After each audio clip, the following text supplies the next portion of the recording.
Hi అండి. అందరికీ నమస్కారం అండి. ఫ్రెండ్స్, మనకి ఇప్పుడిప్పుడే వాహనదారులకు సంబంధించి మరొక ముఖ్యమైన అప్డేట్ అయితే రావడం జరిగిందండి. అది కూడా ఇక నుంచి డ్రైవింగ్ లైసెన్స్ లేకపోయినా జరిమానా కట్టవలసిన అవసరం లేదని ప్రభుత్వం కొత్త విధానాన్ని అమల్లోకి తెచ్చింది అని మనకు ఒక అప్డేట్ అయితే వచ్చిందండి. అయితే ఆ కొత్త విధానం ఏంటనేది మనం క్లియర్‌గా తెలుసుకుందామండి. వీడియో ఎక్కడ స్కిప్ చేయకుండా చూడండి ఫ్రెండ్స్. అప్పుడే మనకి పూర్తి సమాచారం అయితే అందుతుంది. ఇక ముఖ్యంగా వీడియో నచ్చినట్లయితే లైక్ చేయండి ఫ్రెండ్స్. లైక్ చేయడం వల్ల మనకు తెలిసిన ఇన్ఫర్మేషన్ మరికొంతమందికి అయితే రీచ్ అయ్యే అవకాశం ఉంటుంది.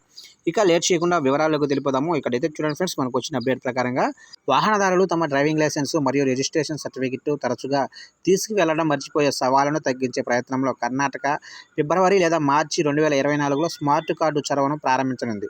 రాష్ట్ర ప్రాంతీయ రవాణా కార్యాలయం కాంట్రాక్ట్ ఆధారిత వ్యవస్థ ద్వారా రూల్స్ వరల్డ్ టెక్నాలజీ లిమిటెడ్తో భాగస్వామ్యంతో ఈ డిజిటల్ వర్తింపునకు నాయకత్వం వహించనుంది. అధునాతన సాంకేతికతతో కూడిన రాబోయే స్మార్ట్ కార్డు ప్రక్రియను క్రమబద్ధరించడం మరియు డ్రైవర్లు మరియు చట్టాన్ని అమలు చేసే వారికి అనుకూలమైన పరిష్కారాన్ని అందించడం లక్ష్యంగా పెట్టుకుంది. ఇకపోతే స్మార్ట్ కార్డు ముందు భాగంలో క్యూఆర్ కోడ్ ఉంటుంది. ఫోటోతో సహా అవసరమైన వివరాలు పోలీసు అధికారులకు సులభంగా అందుబాటులో ఉండేలా చూస్తుంది. ప్రస్తుత కాంట్రాక్ట్ ఆధారిత వ్యవస్థ కొత్త మరియు మెరుగైన స్మార్ట్ కార్డు సిస్టమ్కు మార్గం సగమం చేస్తూ వచ్చే 2 నెలల్లో ముగియనుంది. కొత్త డిజిటల్ స్మార్ట్ కార్డు వాహన యజమాని పేరు, ఫోటో, పుట్టిన తేదీ, బ్లడ్ గ్రూపు మరియు మొబైల్ నెంబరు ముందు భాగంలో ప్రదర్శించబడుతుంది. వెనక అదనపు డ్రైవింగ్ లైసెన్స్ వివరాలు ఉంటాయి. ఇంతలో ఆర్సీ, స్మార్ట్ కార్డు, వాహన రిజిస్ట్రేషన్ నెంబరు, రిజిస్ట్రేషన్ తేదీ, కార్డు గడువు తేదీ మరియు ఇంజిన్ నెంబరు ముందు భాగంలో ప్రదర్శిస్తుంది. వెనక వాహనం తయారీదారు పేరు, మోడల్ మరియు సీటు వివరణ వంటి సమాచారం ఉంటుంది.